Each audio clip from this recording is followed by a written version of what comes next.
Welcome, boys and girls, children of all ages. This is This Week in Pop Culture, and this show is August 2nd, 2020. My name is Arash Zandieh. I am your host. With me, as always, is the talented and the most charismatic man that I have met, Mr. Michael Bergy himself. What up, guys? With us, she just did the San Diego Comic-Con at home fiasco, we'll say. You can also catch her every Wednesday on Castillo Studios on Facebook. Say hello, Miss Sammy Castillo. Hello. But today we have three extra faces. Two you may have known, but I'm going for my little hat trick right here. So we'll start off with the one and the other. Well, first we're going to start off with Mr. Michael Mayhem. Say what's up, Michael. I'm jealous. Why don't I get a fancy opening like that? Yeah, right? Every once in a blue moon. Every day we take, I take turns. We also have one of the members of the Artist Club. You can catch him later around, I believe, August 22nd for his own comic book convention. Here is Mr. Sebastian. Yo, what's up, everybody? Now this lovely lady right here becomes my little hat trick for the evening. I've had Kadma before. I had Raphael. She becomes my hat trick. Ladies and gentlemen, Ms. Leslie. Ta-da! Hello, everyone. I get to have fun. Hello. So this makes it my hat trick with the team of Bitten Apple TV. Yes. Always a hat trick. Let's get into some fun while you guys are literally helping us share, like, love us, follow us. Please comment away if you guys are following us on Facebook on the Facebook Evolution Comics page. Let's get into the first topic. Why San Diego Comic-Con was a bust? We'll have a little fun here today. Yes. If you are a fan, if you are a fan of the conventions held on the internet and no one there talks about it, or does it make any noise? Well, data done by Listen First shows that tweets were down by more than 75% from 2001's live San Diego Comic-Con event, while this year we saw more than 93,000 tweets compared to the 1.7 million tweets that happened last year. Now let's talk about the pre-recorded panels off YouTube. Viewership was a lot better, as if you were able to get into Hall H, while in other shows, the convention hall only holds about 3,000 people. While YouTube's strange numbers, well, what about the artists and the vendors? There wasn't even a cosplay contest. During San Diego Comic-Con at home, some stores suffered. Attendees looked for hot Comic-Con deals, were stopped dead in their tracks. Attendees even had a difficult time finding artists and vendors. Artists and vendors sorted to their own ways by tweeting and Instagramming to promote themselves. Attendees even had a hard time making purchases because most of the vendors didn't have product. They had to pretty much pre-order. And if you were a fan of Funkos, well, that was a whole nightmare on its own. You now have to go and hunt for pops, pretty much going into stores, and retailers now, like Hasbro and Mattel, were directly selling them to Target and Walmart during the time of San Diego Comic-Con. There's nothing much really to talk about. Like, if you're not going to even talk about this for the artist, but Sammy will. But the artist sat there, had to self-promote for themselves. Well, no one really found the artist while they were looking around on the San Diego Comic-Con website, because why? That was also another needle in the haystack. Comic-Con at home and the conventions were just creators and their platforms and were a complete bust. They were one-sided, and they made a waste of your time.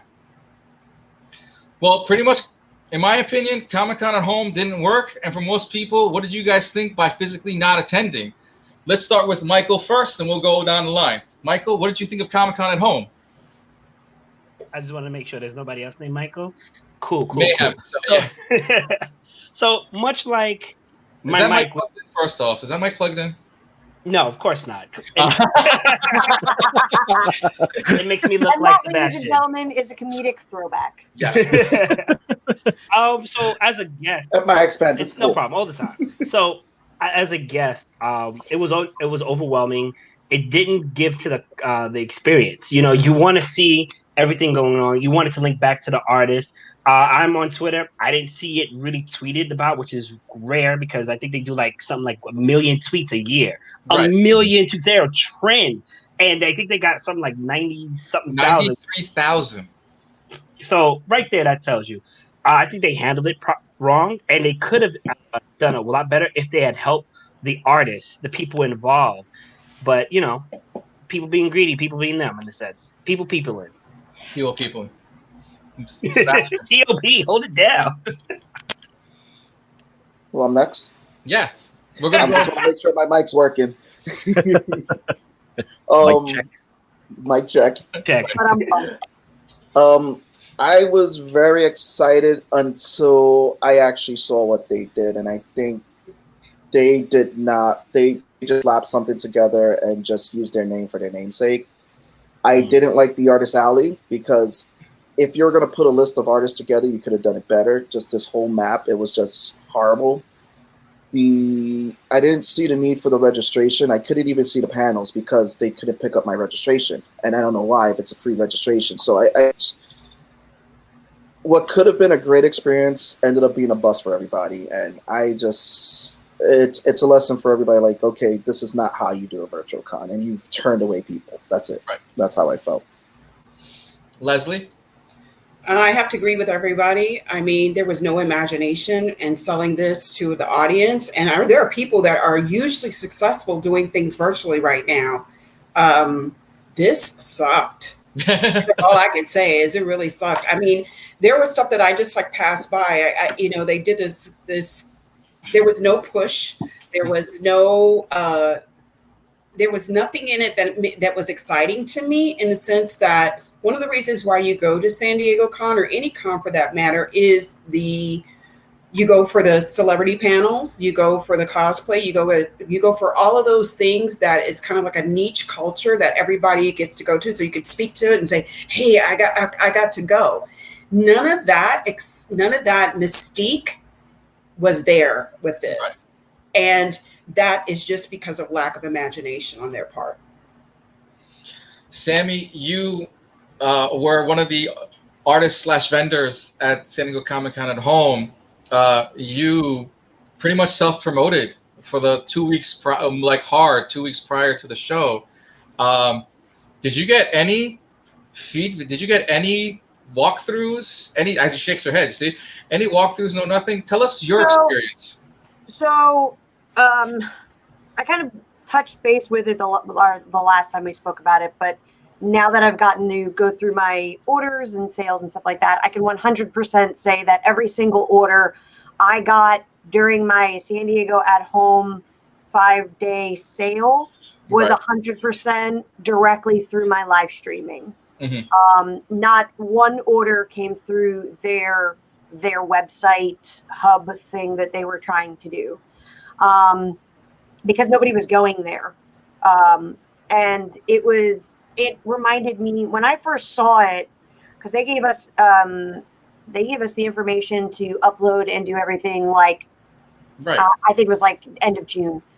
And when I first saw it, and uploading was a headache. It took me 6 hours because they wanted you to have these tiny 400 by 300 pixel images, and then they blew them up to 5 times the size. So everybody's photos were super pixelated. It looked like trash. I mean, I even went on Mattel and, the big name companies that were in the exhibitor area, and all their photos were super pixelated like mine. So I didn't feel so bad, but I thought it was a preview. Okay, here's your information preview, because it looked very plain. It's gray. It literally was gray on gray with some light blue at the top, and that's it. And it was super bare bones. There was no style, no excitement to it whatsoever. It reminded me of HTML website from 1999. It was so boring. Post the images and they're so grainy, and here it is, guys. It's terrible. You can still go. They have it still up. You can If you go to Comic-Con at home, or Comic-Con, you can go to the online exhibit hall. And that as well kind of upset me because it literally was a hyperlink list. Wow. Alphabetically. No pictures, and it was all alphabetical with a booth number, and that was it. And it was literally a lighter gray and then a dark gray and then a light gray and then a dark gray. Like everything was gray. Like there was no color whatsoever to it. All they cared about was panels. Right. Literally all that was promoted were panels. Nothing else was promoted. There wasn't even like a random banner that would take an HTML guy like 15 minutes to grab random images from the database just of a random artist or anything. They didn't have any. They did have someone, I don't know who it was, but they did have like a live podcasty thing, like mentioning stuff, but you had to pay for it. And it's like, we paid thousands of dollars to do this, and thanks for putting this half-ass thing together. But like a hyperlink banner, or something, or just somebody like, hey, what's up? You've got a ton of celebrities that aren't working, or at the show. Maybe they'll do something. Mm-hmm. But I felt like it was sort of just hodgepodge together, and it really didn't translate well because San Diego, if you've never been to San Diego Comic-Con, for those who haven't, it's literally a quarter-mile long mosh pit of 150,000 people and thousands of booths and vendors. And it is such a visual impact that it's like they went from almost visual overload at the show to absolutely nothing. Mm-hmm. And it wasn't even an attempt to make it something similar. You know what I mean? So for me, it was really disappointing on how they didn't support any of the vendors or artists. I felt like it was kind of like here, we threw you a bone. Ugh. Yeah. We're going to deal with our celebrities because that's what makes us money. Forgetting that vendors spend tens of thousands of dollars. But even the panels themselves, the so-called YouTube panels or whatever, they turned off the comments during the streams. And they weren't live, which doesn't make any sense. We've got Zoom and stuff like that. And I mean, the whole thing about Hall H is like you go and you see your favorite celebrity and you get to shout and stand up and ask questions. And you do a pre-recorded thing and you're like, that was kind of an easy thing to do. Even if the comments didn't end up, like it would appear on our live stream as well too. Even the fact that you just had a celebrity go and says, so-and-so, I just saw your comment, or someone would have a banner and they would go and talk about your banner and say, nope, I see you right there. And they point a finger. Right. That's the feel that you want as a fan. You want your favorite celebrity. Let's just say, we'll say Henry Cavill. Okay.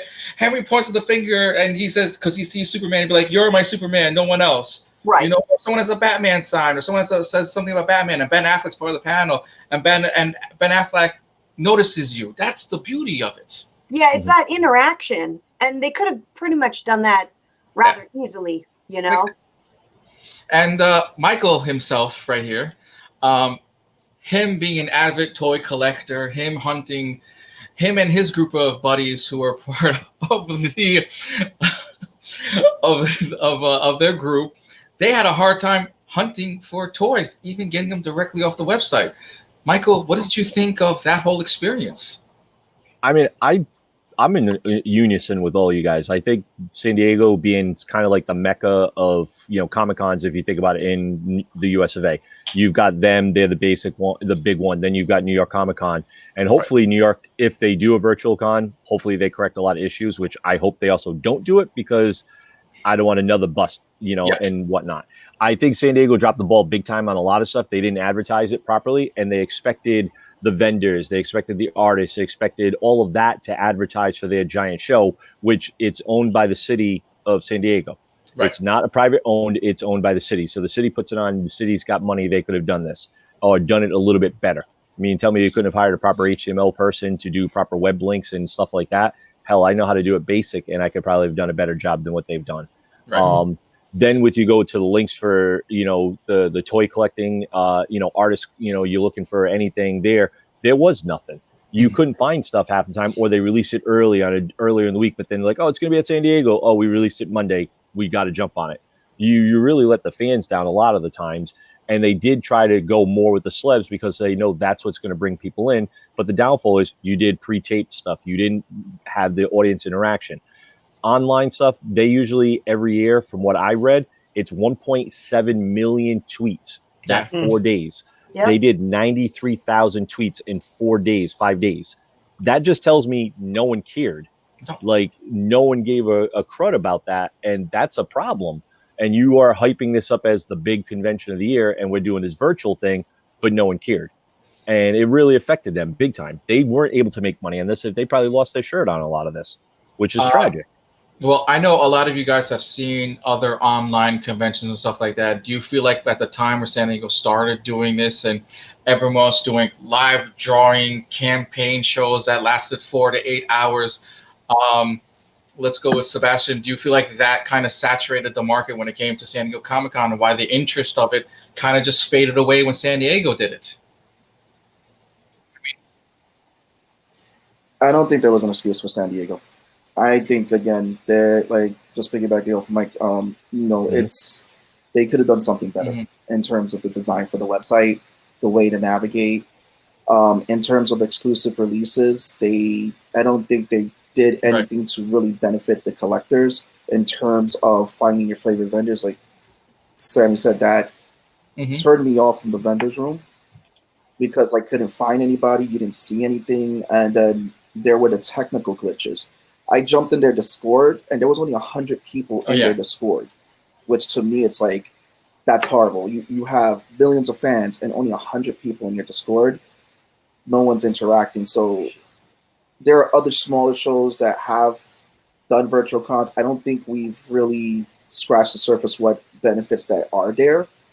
It's just that I feel like they've really derailed everybody from it, and people are going to be turned away from it just by what they delivered. Leslie, your thoughts on the same question? Yeah, I've participated in better shows that had more response. It was awfully done. And this is the biggest Comic-Con. Everybody wants to go to this Comic-Con. Everybody. I mean, you would give an iTunes to go to this Comic-Con. So if you know this, then promote it that way, stand behind it that way, do whatever it takes to give the appearance of what it could be, but in a virtual setting. I'm really disappointed. I'm disappointed that you've got all these smart people working on this Comic-Con every year, and not one of them stepped up to the plate to do it virtually well, to do any service. Right. Well, let's get to someone who may have a job or may not have a job pretty much soon. Ray Fisher may be written off the latest Flash movie, or let alone everything Justice League. Last week, we reported how stressful of an environment Joss Whedon had created during the filming of Justice League. A source from HBO Max has come out saying that they plan to distance themselves from any controversy, inflammatory statement, or political lawsuit or potential lawsuit.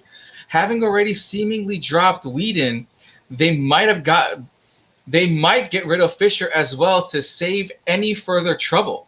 Currently, the Flash script is also going through their own troubling changes from studios by adding Ezra Miller to their own cape of disaster. Ray Fisher could end up seeing his movie career up in smoke in the second half. Mayhem, what do you think of Ray Fisher pretty much almost getting axed with his previous comment in HBO going, we don't want this? So I think, first of all, I like him as Cyborg. I liked him in Justice League movie. And to be honest with you, out of everybody there, I was more interested in a spinoff movie from him. You know, how they're going to portray Cyborg. It's kind of like what happened with Iron Man. Iron Man was kind of like this B-C-list superhero. And everybody loves him because Robert Downey Jr. took over and made a masterpiece out of it. As far as speaking out, it's just ill-timed. I want to be behind him and be like, yeah, speak your truth. But at the same time, you're just starting out. You don't really have that authority, that clout to kind of speak up about that. But at the same time, think about what this man had. Like, let's just say he's level-headed. think about what Right. went through his mind before he said something like this. Those working conditions must have been very harsh. Right. You know what I'm saying? And that's if he's level-headed. That's, some people may be just crying wolf or just crybabies, but those working conditions must have been so harsh that he was willing to risk losing his job Career. as well Yeah. as taking his career further on. Because now directors and other people are like, well, we don't want to work with him. HBO and Right. DC is like, maybe not. So I'm a little up in the air. I'm waiting for more details to come out, but I definitely hope things are worked out. There are better working conditions, and we get to see him in the Flash as well as a solo movie. Sebastian.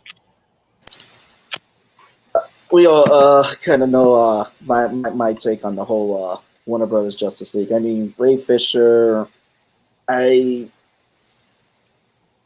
Listen, I was like, we all know that Whedon. There's already a bunch of stuff that's come out about him. I think that environment was just very stressful because Whedon had already checked out. I think after Avengers, Right.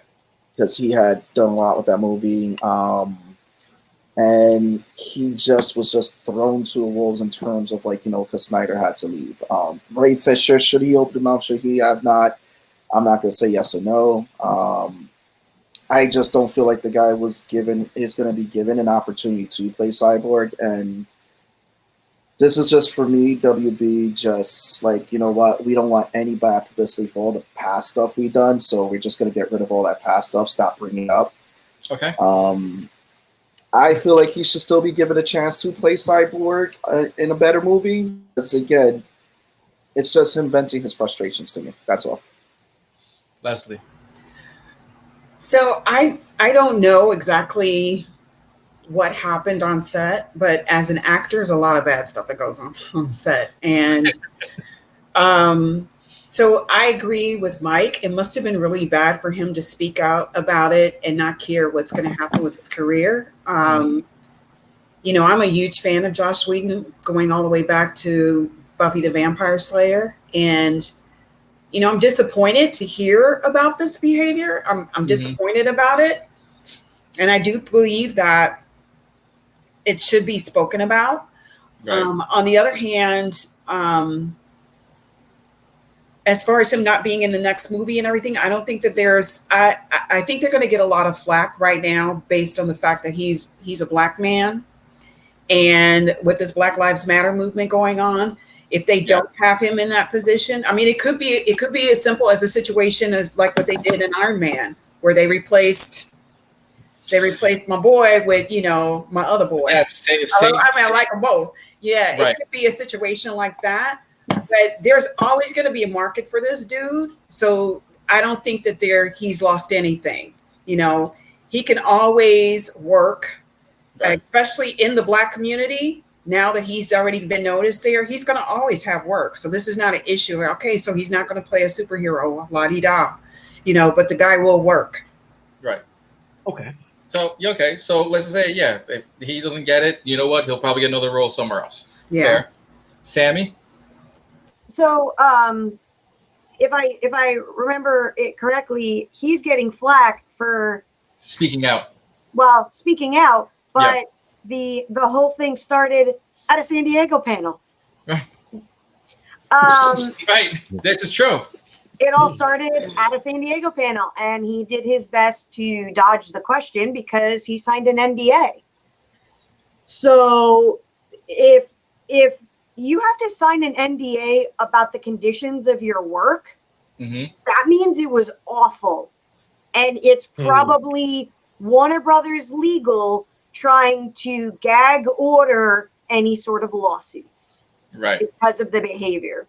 I absolutely respect Joss Whedon's skill, but over the last 10 years, because of Marvel, he has gotten the ego of a diva.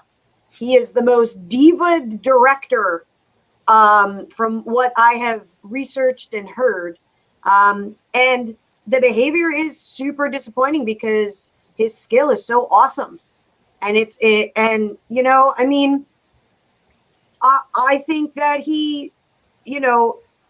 I think Ray will probably come back as Cyborg. I think if he's written out, fine. Warner Brothers doesn't have the luxury to get rid of the few actors from DC properties that we actually like.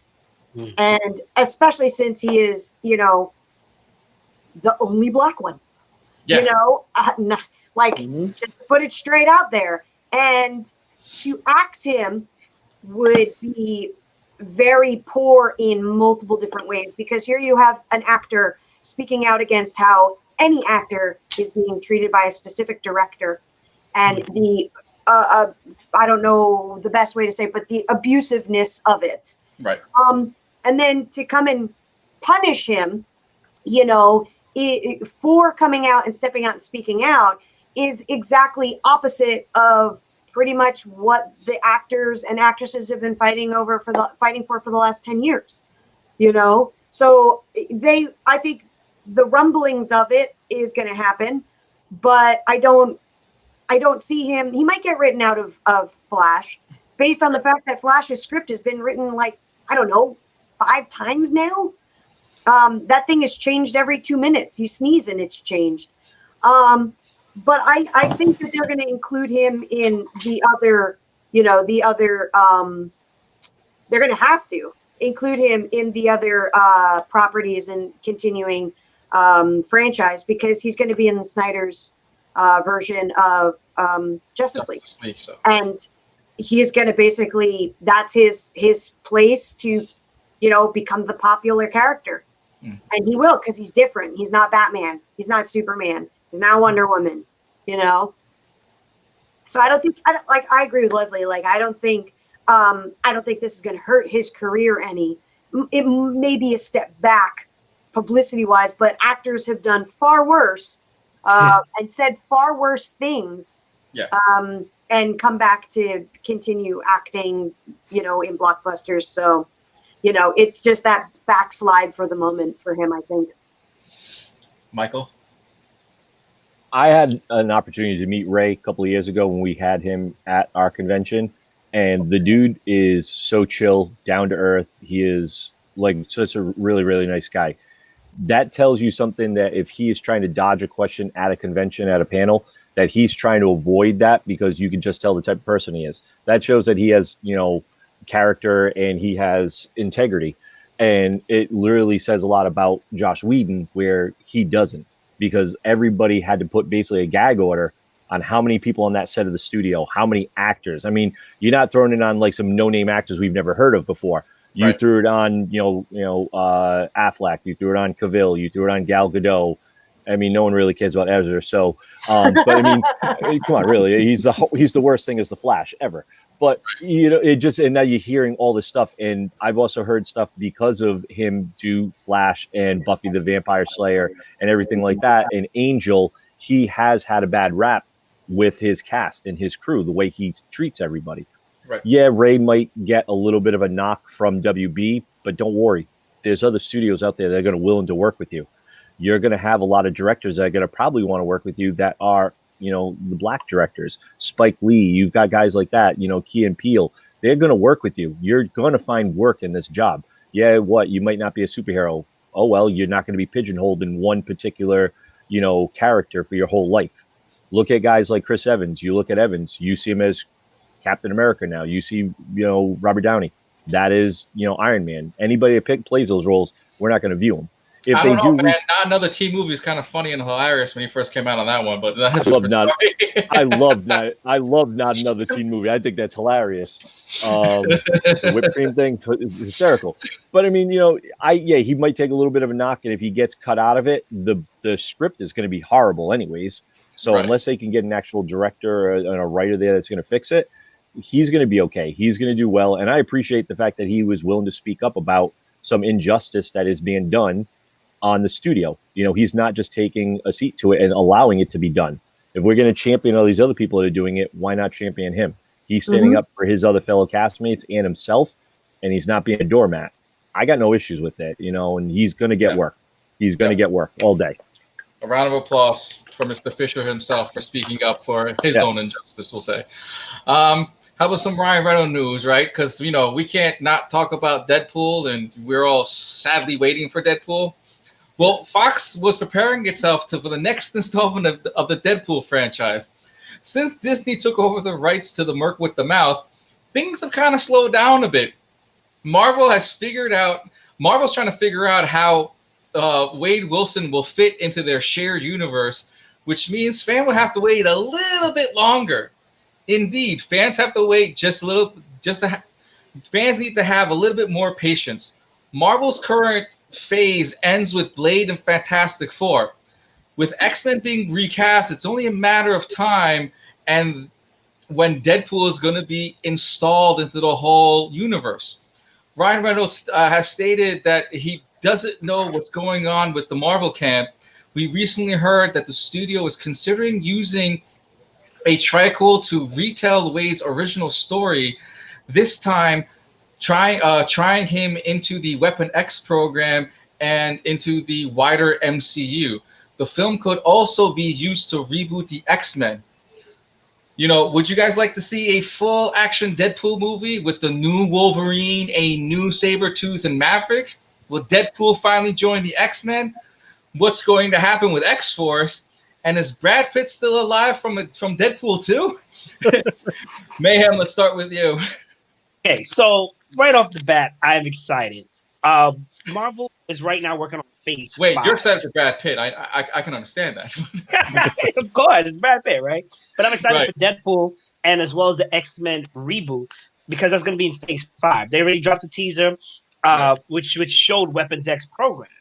And, Ryan Reynolds, this guy is the best things to happen since Deadpool because his little spoofs, his little comedy, his little trailers that he's dropping, it's like so fun and it keeps us involved. And it also makes sure it gets a little traction so that way they can never say, let's take Ryan out or let's push that to the back. No, his fans want Deadpool 3. We're going to get Deadpool 3. There's still great shows like Captain America and the Winter Soldier still coming out. Falcon and the Winter Soldier, that's coming out. So that's going to lay the groundwork for some of the Avengers stuff to come and the X-Men stuff. So I'm excited. Keep doing your thing, Ryan. I got nothing bad to say about you. Just keep doing your thing and let us know subtly to stay tuned. Thank you. Sebastian. I'm just happy that Ryan is still talking about the movie, and I think that what's happening is that Marvel wants to fit him in. That's just going off of Mayhem's excitement. And if you really think about it, okay, hold on. This live cast is not coming in for me. I know, right? Well, you're so excited. Am I still here? Wi-Fi, that's probably the problem. There's always something wrong. Wish it was the mic, and now it's his webcam. Always stay plugged in. Never go Wi-Fi, bro. Anyway, don't even start with me, man. As I said, I got people in the background this weekend. We'll switch to Sebastian. He's got technical difficulties. Leslie, Ryan Reynolds, and the whole Deadpool. Listen, I don't see anybody playing that part but Ryan Reynolds, and I am willing to wait till Jesus comes to watch him be Deadpool again. The second coming. Yes. So my right. I am. Let's talk about this reboot of the X-Men. How many times has it been rebooted? This will be God help us. Let it be something good this time. Agreed. You know what? I'm all about authenticity. Huh? Like let it be like a. What'd you say, Cash? I said let it be similar to a Harry Potter cast, so we can actually grow to love this cast and they can be there for a good while. Because the X-Men, in my opinion, has always been the staple of everything Marvel, and you're just recasting a bunch of cast members. And I'm going, they were good. Do a new project. The new kids were sort of good too. That was bad writing. They all had bad writing. The actors are all great. Yeah. Yeah, the writing, obviously whoever is writing it is somebody that is not in love with the comic, because somebody that's in love with the comic is one that wants to do it justice. Right. I could have written a better script on these last X-Men. I mean, I'm disappointed, with that, but I digress. I am waiting to see this Deadpool movie. I don't care how long it takes. I want to see this. Ryan Reynolds, he floats my boat. So I love him in that, and I'm all for it. I'll wait. Right. Sammy? Definitely. Like, yeah, I don't, quite honestly, Disney's not stupid enough to reboot something that was successful for the Right. sake of rebooting it. So they're not I going to mean, reboot it with a. just to cut you over quick, for a $55 million budget, for them to raise over $125 million on just a low budget, as you said before, they're not silly enough to like literally wait on the franchise when it's for them it's solid gold. Exactly. It's they're not dumb. Disney's Right. very smart with their money, and they're, and Feige's not Feige knows what he's doing.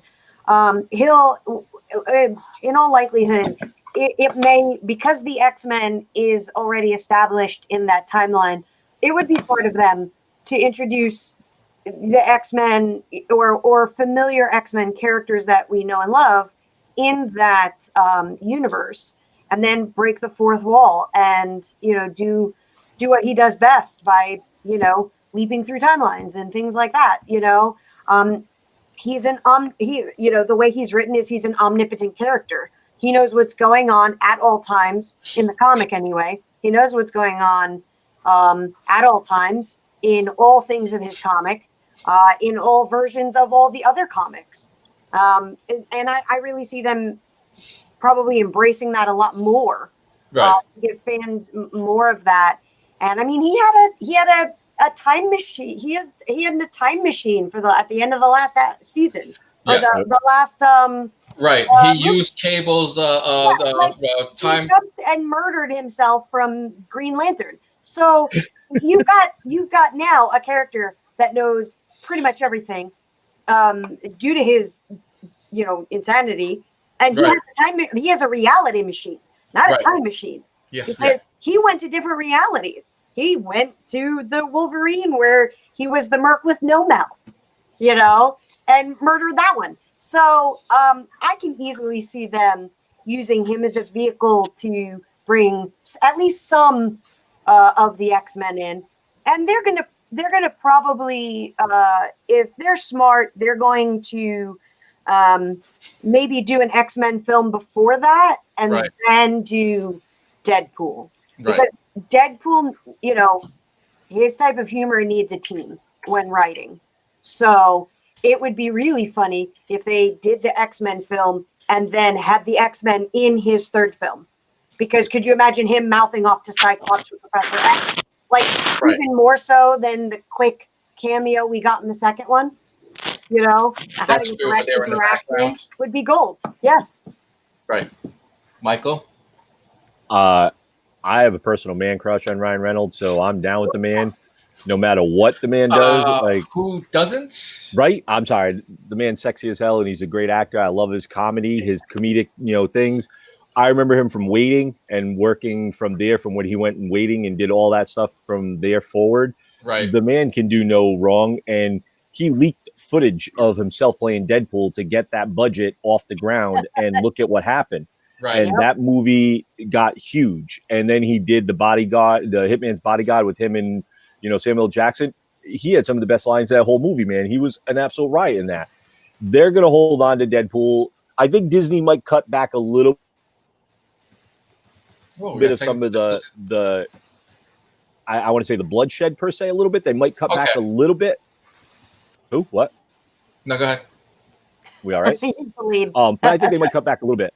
But nothing much. I think they're still going to use him. He will introduce some X-Men. I'm just hoping they just don't bring out like some X-Men or woman that no one gives two cruds about. And it's like the back issue of like issue 68, last page. And this is the one they got because they want to try to move this person forward. Like stick with Dazzler. the main, like who? Like, yeah, Dazzler. Dazzler. They used her in the last X-Men movie, and you just saw her cameo. I'm like, oh, yes. And you're going, you don't use her? Yeah, What the hell? like nothing. Like a Colossus in all the times of all the X-Men's, the previous versions, and now we finally get Colossus in there. And I was like, thank you. You finally brought the guy in. And he actually does a really good job with it. Thank you for bringing him in. I like Daniel better. I'd go back and get from X-Men 2 and 3. I'd rather use him. You could have just put him in. I liked him. He was a piece of wood. He just looked pretty. Have personality. Come on, man. Granted, because everyone saw him afterwards for Twilight. I get it. I mean, we Yeah. got Colossus Thank you. cursing. Yeah, right. You know, That's definitely he cursed. I know. All right, moving on. And by the way, ladies and gentlemen, it looks like a lot of people are having technical difficulties. Even though Sammy's the only one who seems to be clear of everything, apparently the storm in Florida is coming up north as well too, and cutting off everyone's internet and Wi-Fi. So please bear with us, ladies and gentlemen. That's a great frozen image of Sebastian right there. Right. He's back. Popeye going Are you frozen on. again? Okay. No. Let's get into some Mandalorian news, ladies and gentlemen. Mandalorian season 2 trailer reportedly coming this month, but with the studio and Comic-Con at home failing to give us the juicy trailer, instead we're going to look forward to season 2 without a trailer. Mandalorian 2 comes out on August 24th, and yet we have not seen a trailer for the second Mandalorian. Does a show like The Mandalorian really need a trailer? With people recommending the show, with merch sales going through the roof, it's clear that season 2 is ready to be viewed.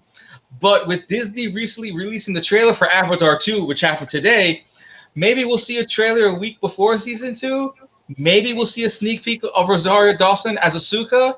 But as I said before, do we really need a trailer when we're already glued to our seats and this is August 2nd?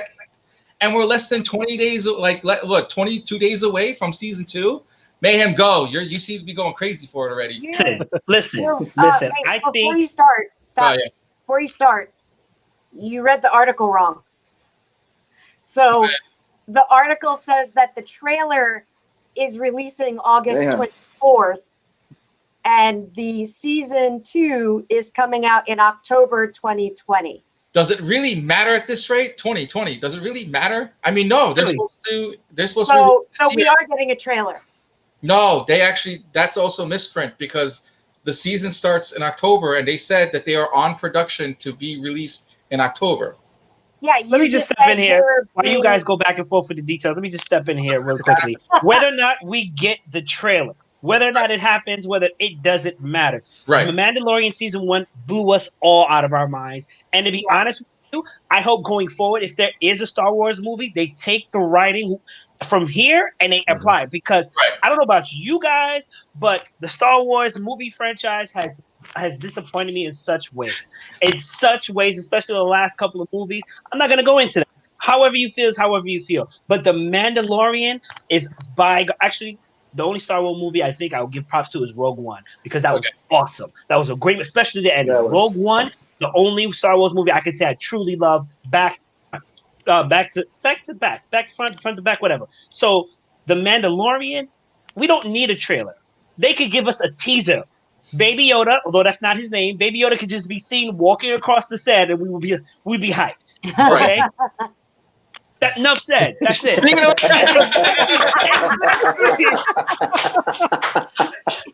Perfect. Thank you, man. There's your teaser. We're already set. Does Mandalorian really need a trailer, Leslie? Come on, does it really need it? No. Even if it is, even if I misread the whole entire thing wrong, and we get the trailer on August 22nd, and it comes out next year, or whatever, do we really need a trailer? I don't need a trailer for that. Let me tell you something. Right. That last season stood by itself alone. It was enough to make my millennium, and I am going to watch that show. You don't need a teaser. You don't need a teaser for me. I don't need to see any details. I'm very excited that Rosario is playing Ahsoka. I couldn't think of anybody else to play that role but her. Right. And body-wise, everything. Would be awesome in that role, and I'm excited about it. Sometimes I think having a teaser gives too much away. It left on a cliffhanger for me. Mm-hmm. I don't need any fill-in. It's enough for me. I no teaser. You don't need a teaser for me. Sebastian. I don't think it needs. Just piggyback off of Leslie. We don't need a trailer. It's The Mandalorian. We don't. A teaser would be fun. Maybe some screenshots. We want to see what Rosario Dawson looks like. We want to see what the other character is going to look like. Tease us on that too. Ooh, 2 people saying no. Forget. But we don't need it. No, we don't need it. We don't need a trailer. All right, Sammy. I don't think it needs a trailer as well. It's got enough of a, as Leslie said, it stands on its own. And as long as they say, hey, it's coming out, and this is when it's coming out, and it's going to come out every week, be there and watch it on your couch. And it's going to put the butts in the seats, and it's going to, do what it's going to do. But Disney always puts out a trailer. So it will have a trailer on August 24th, as the article said. Michael?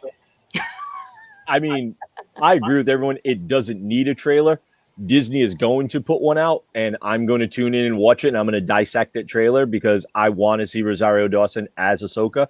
I am thrilled that she's playing it. She is someone that, her family wrote comics. Like, she is like royalty in the comic industry. Like, and she is doing this movie and TV show, and she's going to be part of it. Mm-hmm. I want to see that. I want to see, the original Boba Fett's back in it. Bo Kanana. I mean, there's so much stuff that they can touch upon and create their own lore. Jon Favreau, he knocked Iron Man out of the park, and he's helped create that. And now he is helping me get back to Star Wars, because I agree with Mayhem there. The last few Star Wars movies were bad. Honestly, the last 4 episodes of Clone Wars were better than the last 3 movies. And I will stick by that all day long. Yeah, that's like Filoni. Yeah, Filoni, and they need to get Filoni and him, kick Kathleen Kennedy out. You put Favreau in there, and you put Filoni as his number 2. Yep. We are set for the next 15 to 20 years. We're going to get some good storylines. We're going to get some good stuff.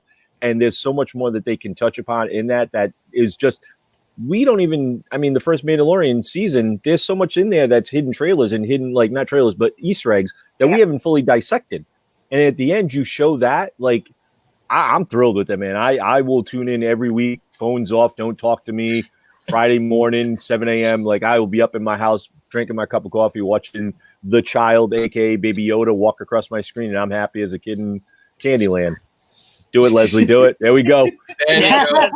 Yes. There you go. Right on cue.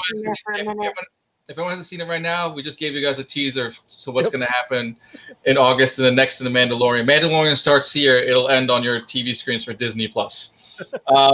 Let's get into something that was just released not too long ago, the comic book of The Walking Dead. The Walking Dead star wants to make Negan Lives a movie. Last month, Walking Dead returned to comics with a surprise one-shot issue labeled Negan Lives. Given the conclusion of the mainline TV series last year, this single comic was a big deal. Fans are now wondering if it could be adapted into the screen, especially seeing as the TV universe is running low on source material these days. During Comic-Con at home, Morgan expressed how he would love to bring this one-off comic to life.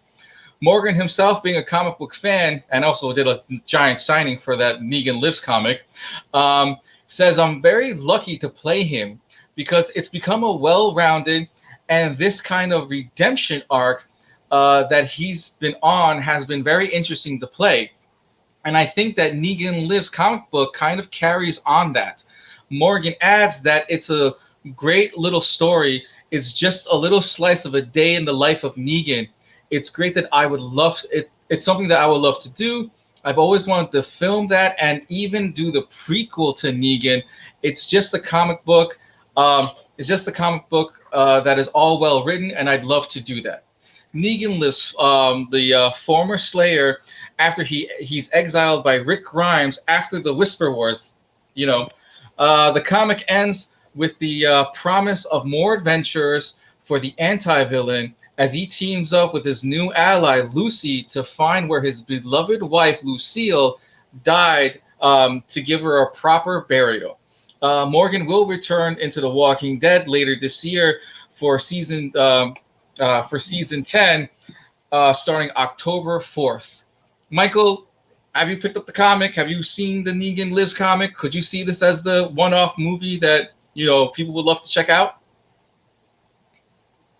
You, Mike. I'm Mayhem.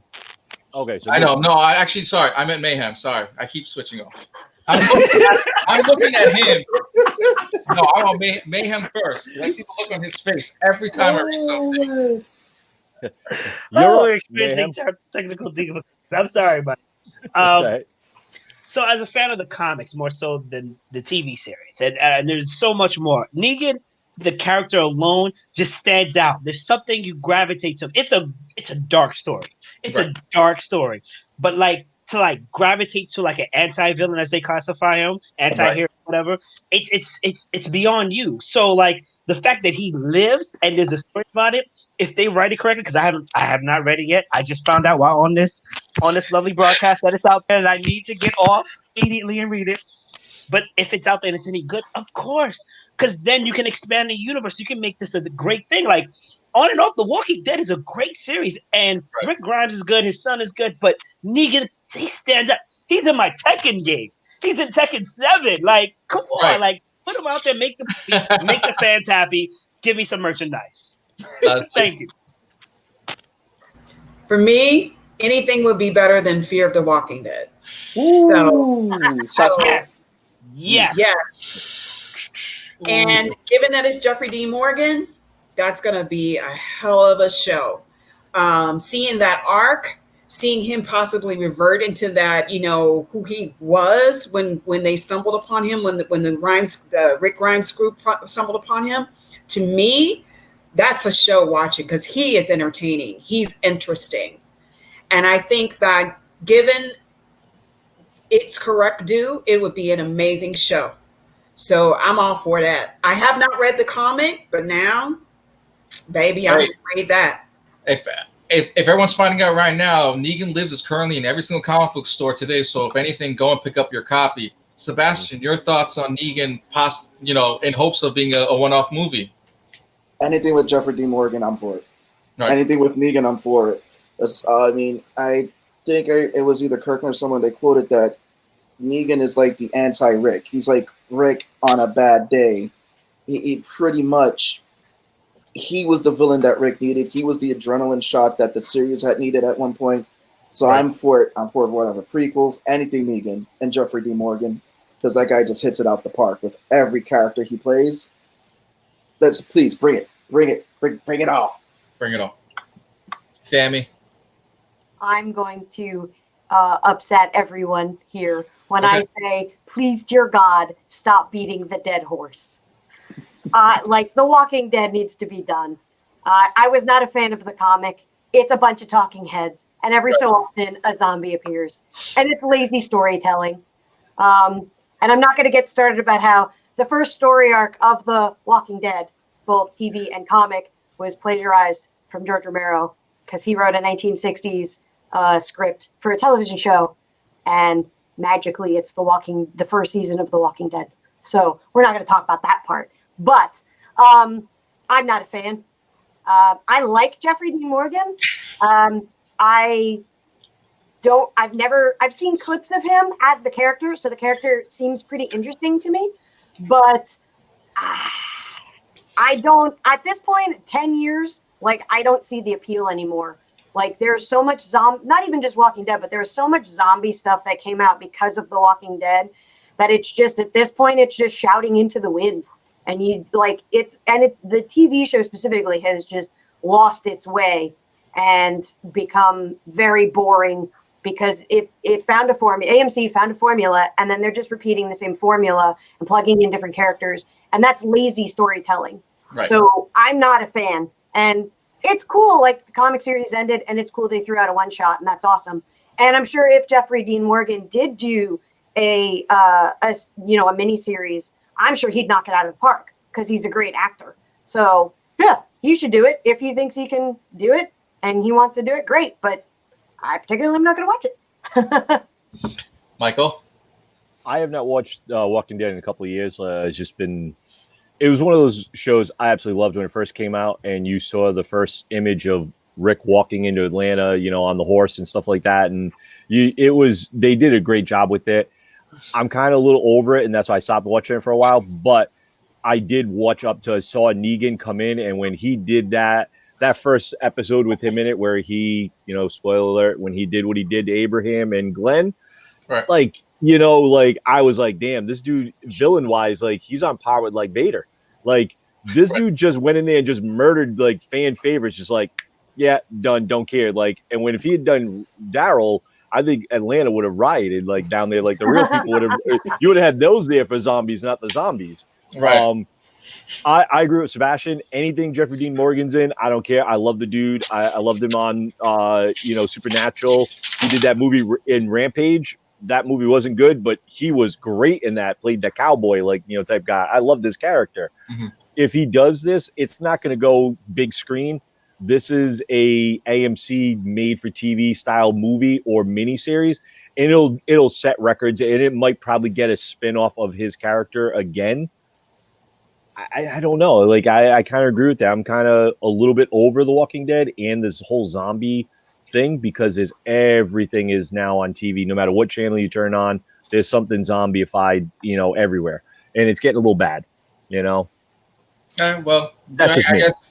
Well, we got 2 out of the out of the 5 saying I'm done with Walking Dead. You know You what I guys are think? all excited. The other half, go. You Yeah, know what I think? I think you're just bad. I think you both are just tired of bad writing. right. And you know what? You guys deserve better.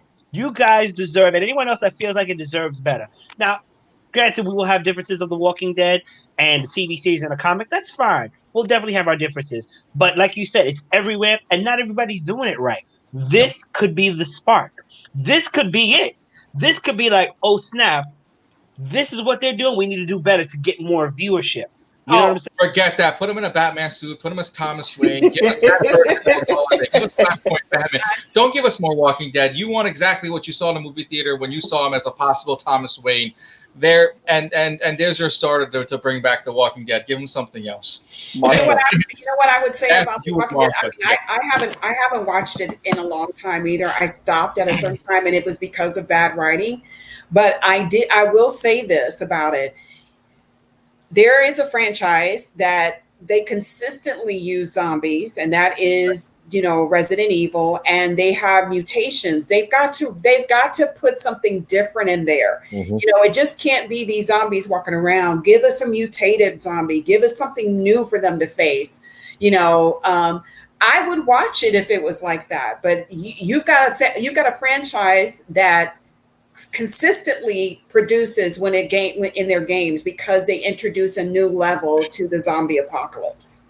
So there was a TV show that came out a couple of years after Walking Dead, and it had like mutated zombies and stuff like that. Zombie Nation. Yeah, Zombie Nation. Yeah. That actually was really good. Wheel of cheese that just kept rolling and collecting zombies. But that writing was really rather smart, because they thought about the fact of like, all right, here's a nuclear power plant that melted down because everybody turned into a zombie. What are those zombies going to look like? There were ones that the plants mutated because of the virus, and then it was like this weird spore zombie, and like there was a whole collection of different zombies. Even George R.R. Martin as a zombie. And so that was really smart writing. I don't know if it's still going on, but it was I liked that writing and that approach much better than the formulaic drama. And then, oh, just kidding, here's a zombie. In like 10 episodes, here's your zombie. It had a prequel to it that I think was released on Netflix directly. And it was actually explaining the beginnings of like when people were starting to go through this whole zombie apocalypse for Zombieland. I mean, not Zombieland, Zombie Nation. Yeah. Which was pretty cool too. Yeah. I did like Zombie Nation. I watched that in Sci-Fi. That had some really good writing, and DJ Qualls was in it, and you had some really good actors in it that did it. They did a great job. They did kind of emulate some of the characters to The Walking Dead kind of way. They weren't the same characters, but you could tell they had like a Herschel style character. They had like a Carl. Well, they had their classic archetypes. Yeah, you got to go with them. Well, Bergy, wasn't some of the Z Nation guys a guest at the Rhode Island Comic-Con? So pretty much you want them to return back anyway. But let's get into something like really cool. Apparently someone wants a Joker-style movie. That'd be Vincent DeFrino says he would love to make Kingpin movie inspired by the Joker. Studios have been reluctant to make a rated R comic movie so they don't alienate their audience. But with the floodgates seem to have been open in recent years and leading to the exciting new possibilities, in a recent interview with former Daredevil star, he admitted that he would like to see a Joker-style version of Wilson Fisk, and it should be explored. He said, I think it would be awesome, and I think there's more with him, but you just never know. It seems it's such an intense company because in Marvel there's a lot of storyline, more than what DC has to offer, and in the same thing. There's so many stories. I can't imagine being in a chair trying to figure out which ones that could be told next. What do you guys think? Could you see a Wilson Fisk storyline in a way, like the brutality and everything that was Kingpin? And could you tell a story without having, Spider-Man or Daredevil in it? Mayhem. So of course, being that Kingpin is in New York, I would love references to Spider-Man, to Daredevil in the movie, Right. but they don't have to show up. Don't try to steal that man's shot. Vincent has played the best Kingpin ever. I'm talking about even in the animated Spider-Man. I'm talking about in the games. Like, he has played the best Kingpin ever. And if they were to do a Joker style movie at first, when I thought, I was like, but Joker, but then I get it, the man of mystery. Like, you never know with him. Constant turns, I can see that working. Think how complex he is as a character. Because he's so community based. He's smiling in your face one minute, and you're dead by his own hands the next minute. He's a bit petty, but he's so smart that he was able to he was able to out Tony Stark when Stark wanted something from him while he was in jail. So something like that, like building up the character in a movie, I think would be dope. And Marvel has the resources; they can make it happen. It doesn't have to be a long thing. They can just put it like, bam, by the way, it's happening in between phase 4 and 5. That's it. It'll work. It'll work. Trust me, it'll work. I put $100 on it. And 1 cent. In 1 cent. All right. Leslie? I agree with Mayhem. I had the luxury and the pleasure of actually taking an acting class with Mr. Vincent D'Onofrio and his sister Liz, thanks to my agent, Albert Vermonti, an emerging talent. And I was awed by this man, not because he was Vincent D'Onofrio, but because the guy is an acting genius. This guy, to me, I will watch him do anything. And I feel just like Mayhem, he is the best Kingpin. I was literally scared of this guy. I was on the edge of my seat when I was watching him.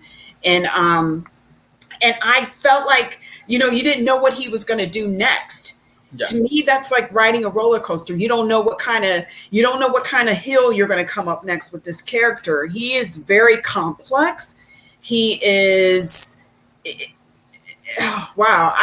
Listen, I will watch that movie. If they do it right, I would definitely watch it. And if they do hint to other characters in the Marvel universe that he has, that he comes up against, like Spider-Man per se, just the hint of that excites me. Just the idea of it excites me. Give us the Kingpin moments, but don't even show the other heroes that are sitting in the background waiting for him. Yes. We know that he exists. We know that this is a nemesis for him. We know that this is character. I don't have to see those characters, but the idea, I have to see his side of how he deals with it. To me, that would be interesting because we always see the hero side. We never see the villain side. So to me, that would be interesting. Sebastian. Well, Private Pile, aka the Kingpin. Yep. I would love to see it not as a movie, but as a show, especially since now Feige is saying that they want to try to use now the shows to help expand the MCU. And I think you can get more depth in the character with a show. And here's the reason why. We got a lot of the character in the Daredevil show. And I think that Vincent had more to work with than a movie because then you have to compress the character story. Okay. I wouldn't want it as a Joker movie that worked for Joker. I don't think that would work for Kingpin. But a show, because crime dramas are popular and everything, and everyone loves crime dramas, you could kind of run with that as an origin story for the Kingpin in terms of his rise to power. And this will also can be a way to lead in to actually introduce other characters, other shady figures in the MCU, if that's the route that they want to go. Like, for example, you got Hammerhead. You introduce Hammerhead in there. Slug, who was like the sloppy version of Kingpin. So I really would love it as a show, not as a movie. I mean, I would just love to just keep this guy as the Kingpin, as a big bad for Spider-Man movies, for anywhere in the Marvel universe. Just have him like the anti-Tony Stark in a way. Right.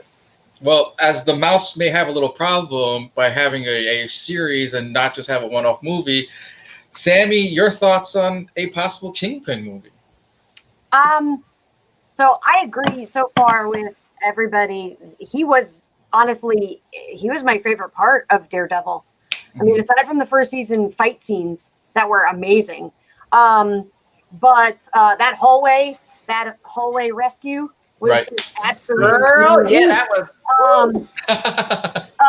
but D'Onofrio literally was the best part of the show. I think that if they do they're not going to do Kingpin by himself, because to the audience that they're pitching it to, Kingpin is not popular enough. People don't necessarily know who Kingpin is. They're not pitching to us comic, aficionados. Right. They're pitching to Joe Schmo who came home from swinging a hammer 8 hours and then sitting on his couch with a brewski. That's who they're pitching to. And the character is not Joker. The Joker is the most epitomized, well-known villain in the entire history of comic books. You say the Joker, somebody's going to go Batman.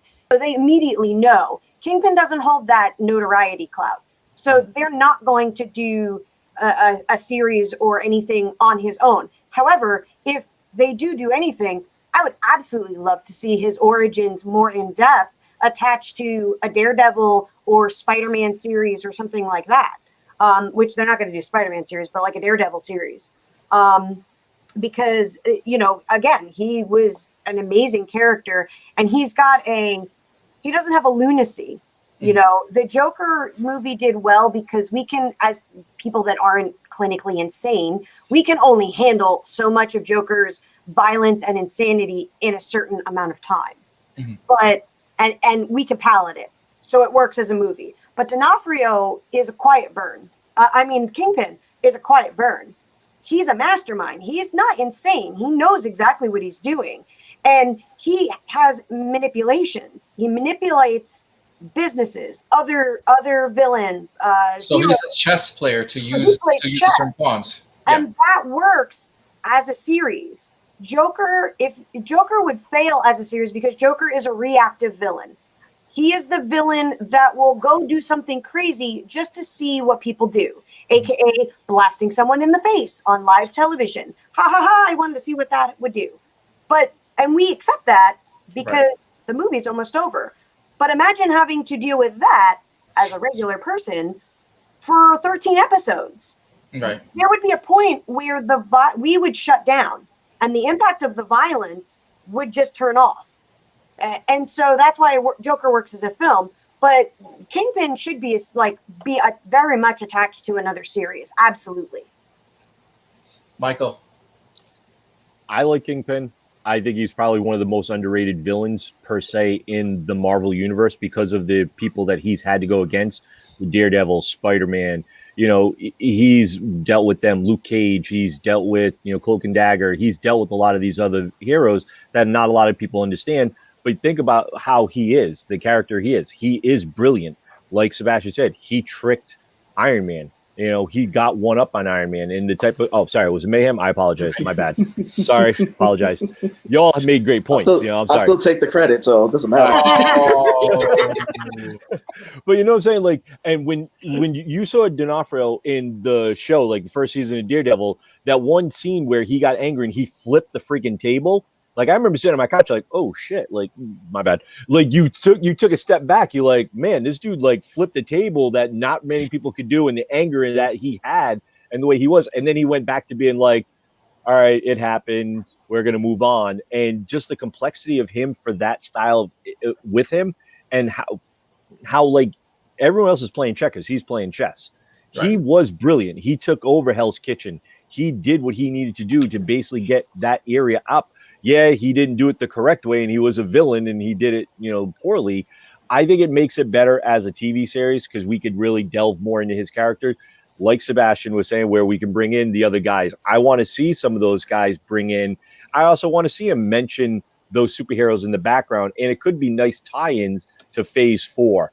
Does it tie into Marvel and Captain America and Falcon? Does it tie into WandaVision? Could it tie into She-Hulk, Moon Knight, Ms. Marvel, stuff like that he could be in the background and there's mentions of it. Right. But would it even matter if it? These if are it stuff got that set could up? be done, and I think. No, you're feeding back. There was a pause. Oh, no, I was just Oh, my bad. I mean, I just like it. I think the guy's great. I love Vincent D'Onofrio. I thought he was Edgar on Men in Black.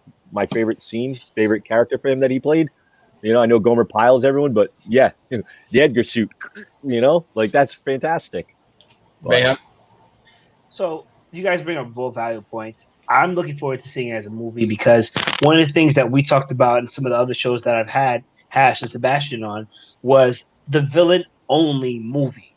With the success of the Joker and even Venom, although he's kind of anti-hero or whatever, Right. What people and directors are slowly noticing is that villains are able to hold the stories themselves. If you see a superhero movie, an origin movie, it always has a villain. Superman has to go against somebody. Batman has to go against somebody, etc., etc. But what if you have a villain movie where the bad hero, not bad, obviously, but he's not present? And that's what Joker had. Joker had you kind of like going down this mental trip with this man where he felt like he was attacked by everybody, and then you were wondering what's left, what's right. There was no Batman. There was no Robin. There was nobody. There wasn't even really a crime boss. No. You know, so like here is a villain-only movie can change the genre of acting and just movies altogether going forward. And Kingpin was fit right in. Although we make a reference to the heroes or whatever, and then we can expand on it. Just keep that in mind as a movie. As a series too, I do agree. We can add a lot more elements. I feel like they explain his character enough in the series, in the Daredevil series, where the movie where we can explain a little bit more, but keep him as a mystery, so that way nobody has him figured out. Well, how about this? When we continue on, we'll do one answer real quick. Since we've already seen Venom, since we've already seen the Joker, what would you think would be the next villain type movie? Mayhem, let's go down the line. Mayhem first. Kingpin. All right, Kingpin. I'm advocating for it. All right, Leslie. Kingpin. All right, Kingpin movie. All right, Sebastian. Villain type movie. Jesus Christ. I One mean- answer. One answer. I'm gonna go with Thanos. Okay. A Thanos standalone movie. Okay. Yeah, I know. Go ahead, Sammy.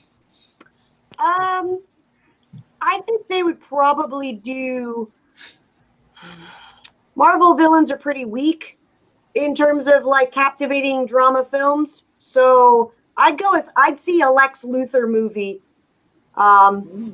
Before, does that say Omega Red? Yes, it does. Is that the next flick? Yeah. Or are you trying to oppose No, my that was opinion? that was a comment, but go ahead. No, continue. I'd see a Lex Luthor movie before I see, because that's a Warner Brothers thing. Yeah. Marvel doesn't want to focus, because of Disney, it won't focus on its villains solely. The villains are the bad guys. They don't get a movie, you Right. know. Well, Maleficent got a movie. We got lucky with that. Marvelous. Do you really want to call what they made Maleficent a villain? She wasn't a villain. Michael, Bergy. I actually kind of go off of Sammy. Lex Luthor would actually be something kind of cool. He's another guy that's like, Kingpin in a way. If you're going to go with that, he's a villain. And I think he'd be actually a pretty good one. I wouldn't mind it. He's almost like a Joker. He's obsessive, things like that. Don't pull up a Sebastian. Testing. I'd rather see a Doctor Doom movie standalone than Lex Luthor. Lex Luthor has been apparent through all Superman movies, and he's boring. He's boring. We all know about him, unless they get a really good writer. Unless they get a really good writer and they reboot the series, the whole universe of DC. I'm tired of Lex Luthor. Just like I'm tired of Spider-Man's origin story. They killed Uncle Ben. He puts on the suit. All right, cool. What villain are you fighting? All right, He's we're gonna continue on. We're gonna talk about a nice little old movie that we haven't seen in a very long time. We're gonna talk about some Willow. Val Kilmer has reportedly been returning for Willow for Disney Plus series. This goes back to January of this year. Willow was announced to being for an upcoming sequel for Disney Plus, but we all know those plans fell apart. With Val Kilmer currently coming back to play in Top Gun 2, there's currently no details on what's happening with Willow or where the story will take place. All we know is that Kilmer's character will be returning. He's currently the leader of Galadum, and he settled down with the princess. And we're all ways away to see what the rumor will come out. Is it going to be a series? Is it going to be on the big screen? It's been a very long time. The fact that this is coming back to fruition again, would you be excited to see Willow Mayhem? No. What? No. You know what? No, Val Kilmer, I feel like it's maybe I'm wrong. See, I'm still on the young side, so I feel like when I think of Val Kilmer and the type of roles that he played, if he's a bad guy, he's either smooth, silent, or if he gets typecasted. So I'd probably watch one episode to see how evolved his acting has gone. I don't know. I don't think I'd be really interested. I can't. I don't know. Once again, I admit I'm younger, but I loved him in movies like Heat. Okay, I love Val Kilmer, but it's just you love him as Batman. That's the thing. You love him in Heat. You love him as Batman. It's okay. It's cool. I don't know. I'm up in the air. I want to do more research. I'm sorry, Val. It's a no for me, dog. For now. It might change, but for now. Thank you. Go ahead, Leslie. I think I'm probably older than all of you all on this panel. So I remember him when he was very young. And yes. I'm always a fan.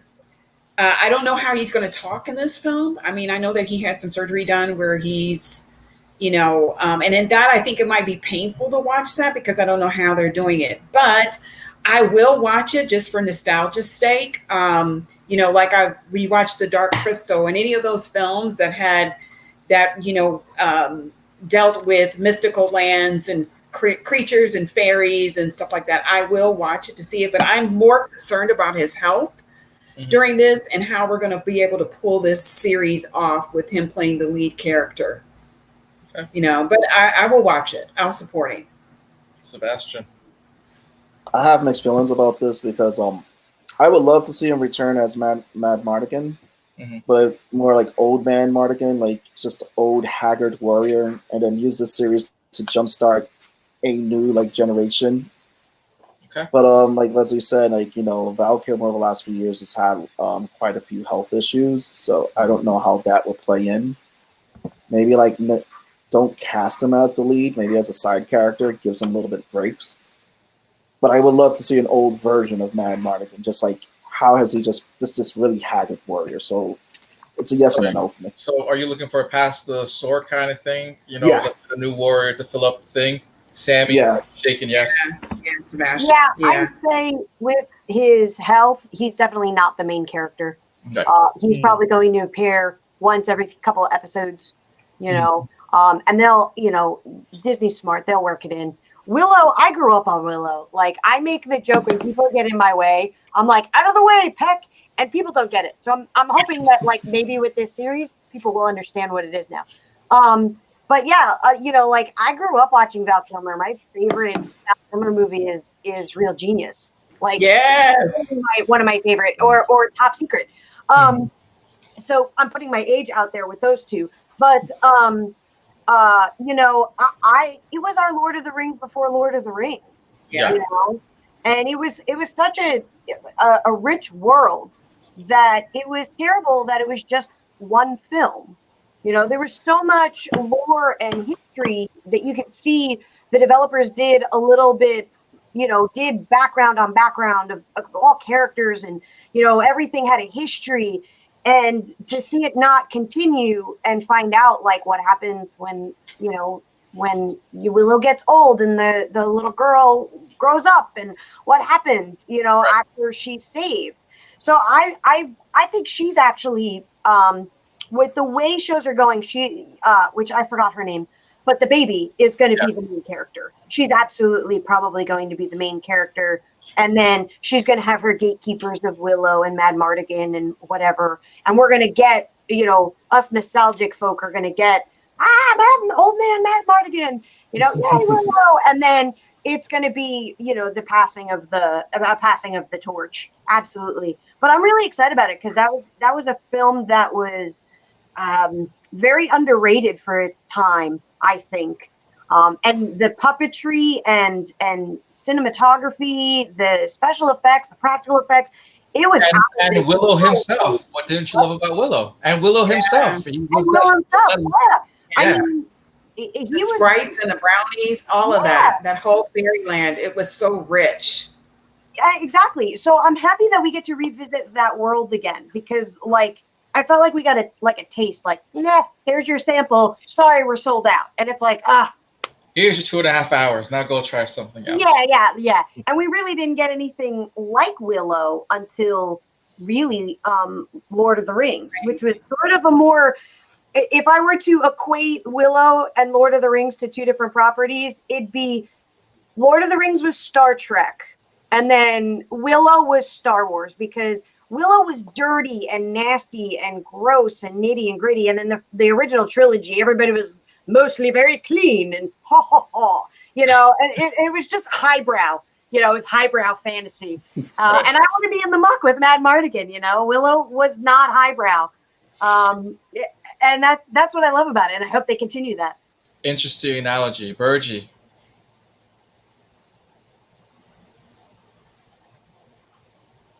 Did you cut out? I'm sorry, I apologize. Was it my turn? I'm saying Bergy, yeah.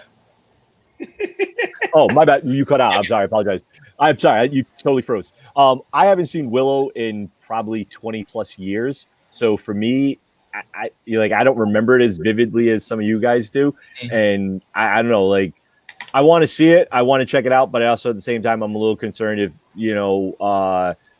he's going to be the main character of it for Val, because Val's health has deteriorated because of the throat cancer and everything like that. He has a trachea. He had trouble breathing. Can he do that? But if he's doing Top Gun, he actually had to have done something decent, because there's no way in hell they would have recast him in Willow. Right. And I do, his character, I don't know. I'm intrigued. I want to see what it's going to be about. It's not number one on my list of stuff that's going to tune in to watch, just because it's been 20 plus years since I've seen the movie. So we'll see. I want to see a trailer for it, see how it goes, and then go from there. All right. All right, on to some more fun news. Snyder could possibly create an animated DC universe on HBO Max. Sebastian's already got comments already. Look at him; he's ready to talk. It's only a matter of time. While DC has failed with their own live action department, the opposite could be said about their animation. DC animation movies are a lot stronger than their own movies. Maybe it's because they don't have to answer to anyone. With DC announcing solo animation movies with Gal Gadot with Wonder Woman and Jason Momoa with Aquaman, could this be in the future for DC? Could we see a Ben Affleck animated series? Mayhem, what do you think about is Martha? Okay, the code word is. Forget while you were speaking, I took time and I found myself on the Himalayan mountain, and I thought, what were the Zack Snyder directed? What was he involved in that were really great? We've got 300, Watchmen, which is arguably go left and right, and then everything else was DC related in a sense. Let me tell you something. I will agree with you that DC animated films are some of the best stuff DC has put out there on camera, on picture, whatever you want to call it. Definitely. They hit all the time. I don't know if they're ready to have a flop yet. I don't think they're ready to have a loss, because I don't think Zack has it. I'm sorry, the Snyder Cut to me, still a bad movie. I said it. Yeah, exactly. Right before the release happens, you're saying, after the Snyder Cut. Listen, after the Snyder Cut, it didn't do anything else. It's like you're learning how to park, but you're still over the line. So what's going on? You straighten the wheel, congrats. So with this stuff, it's I don't know. maybe if they give him creative control and he tells a cohesive story, maybe we'll get something better. I Look, mean, Sebastian he Jacobs did. had. Remember, DC animations don't have to answer to the figureheads. So this opens Pandora's box for DC animation. Continue. Yeah, it's gonna open Pandora's box, all right? Right. Mhm. Once again, you look back at his movies that he did well. I got 300, Watchmen, Man of Steel.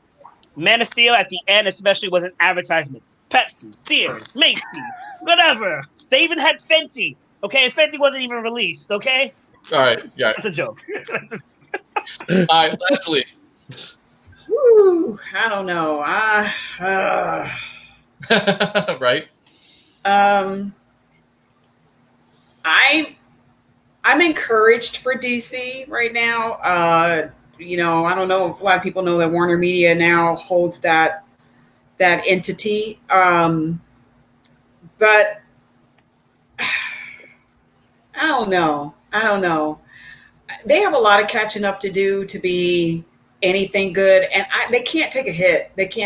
I don't know what to say about this one. I'm kind of like Lost for words. I'm a lost for words for this one. I mean, I want them to do well, but I just have not seen it.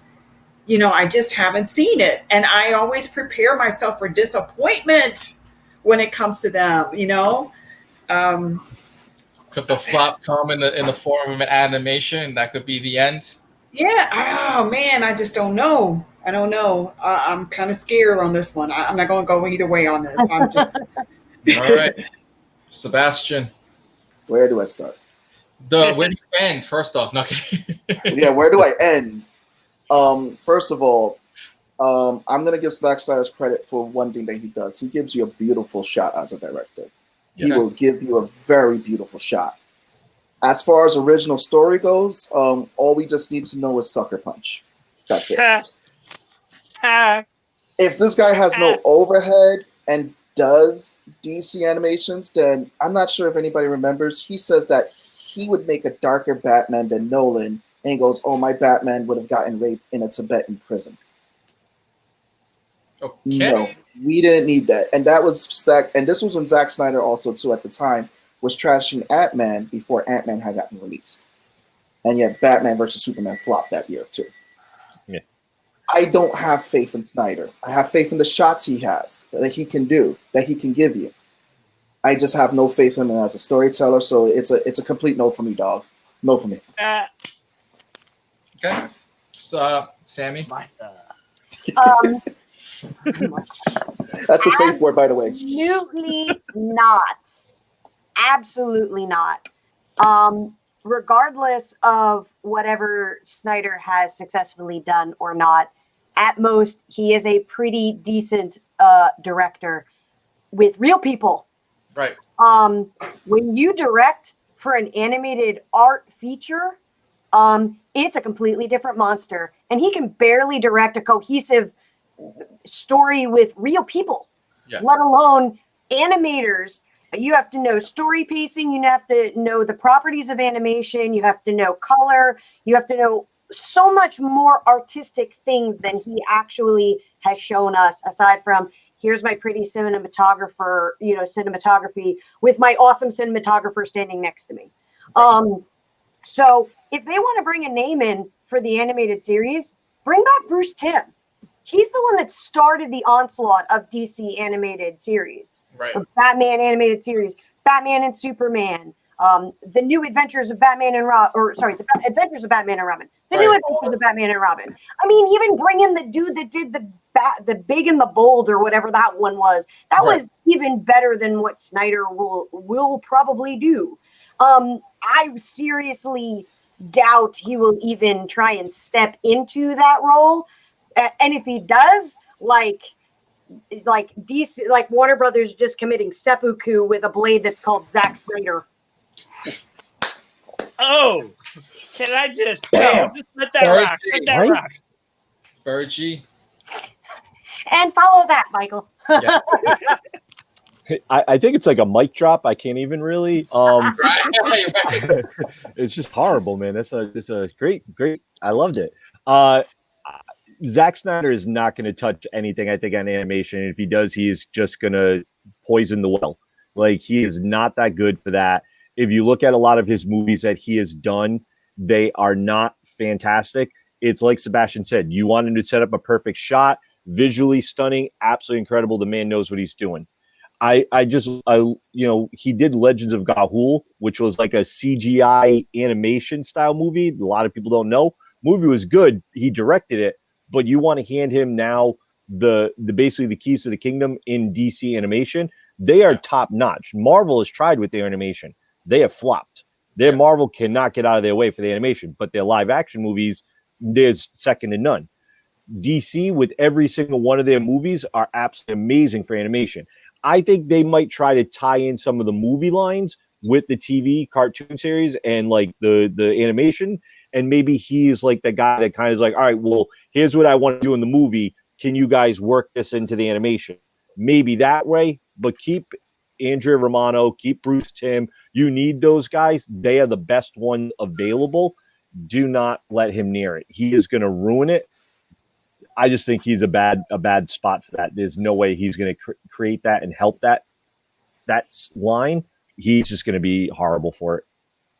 Can anybody explain to me why they keep giving him movies and they know that this is not successful for them? Why are they?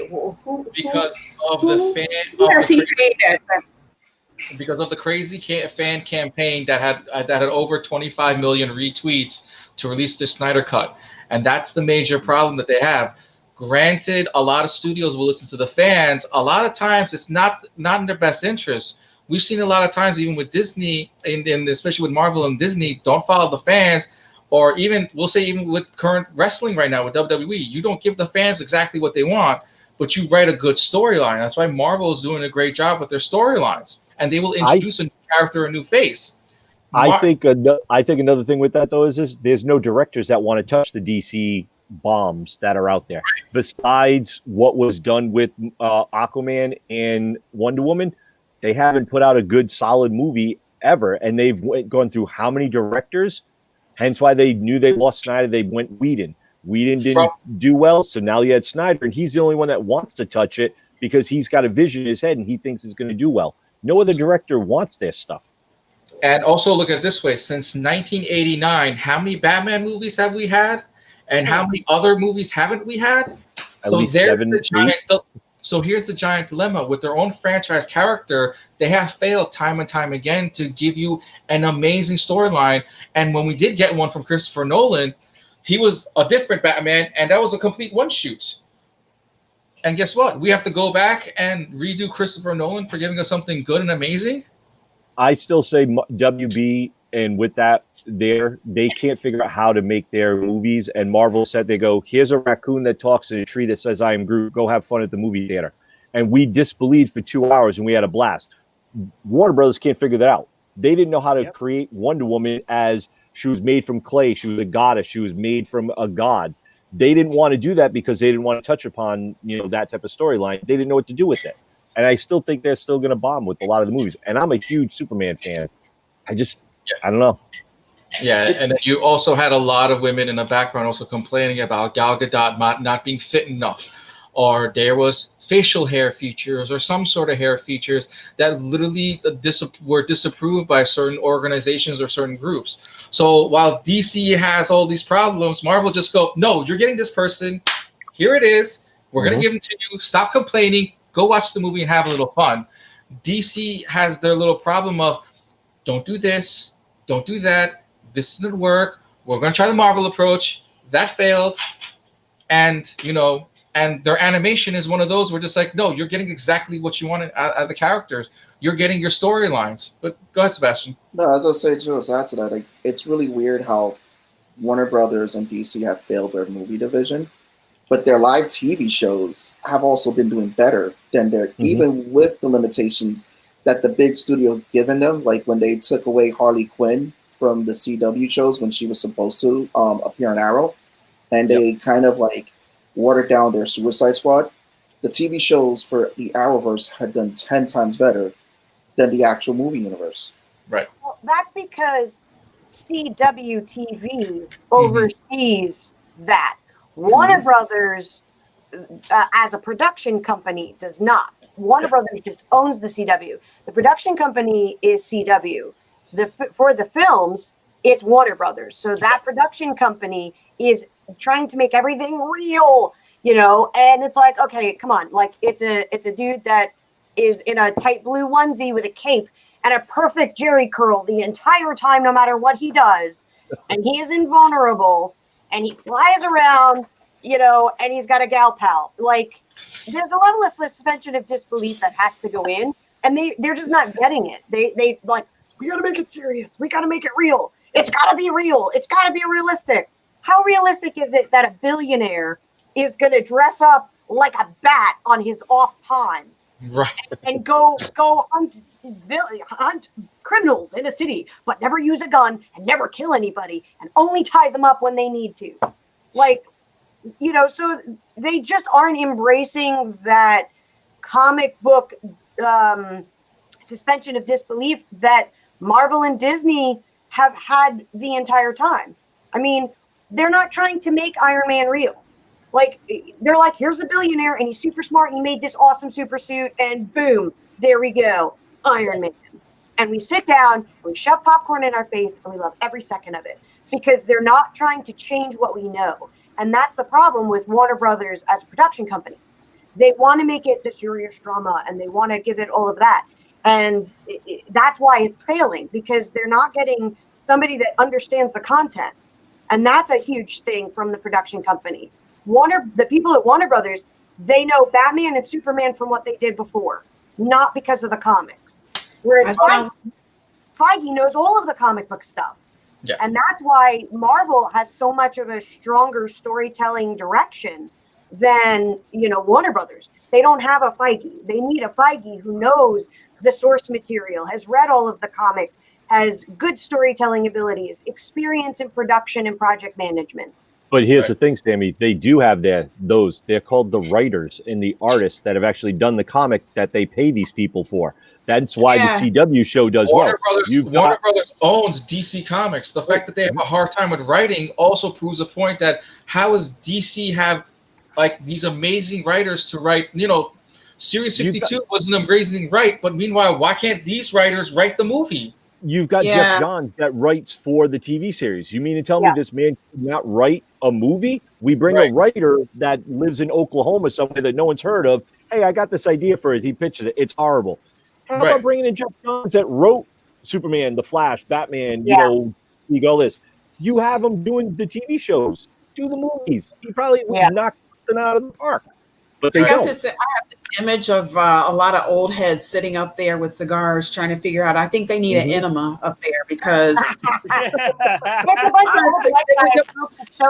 mean, really, like Roger Rabbit and the Monopoly Man. Yes, exactly.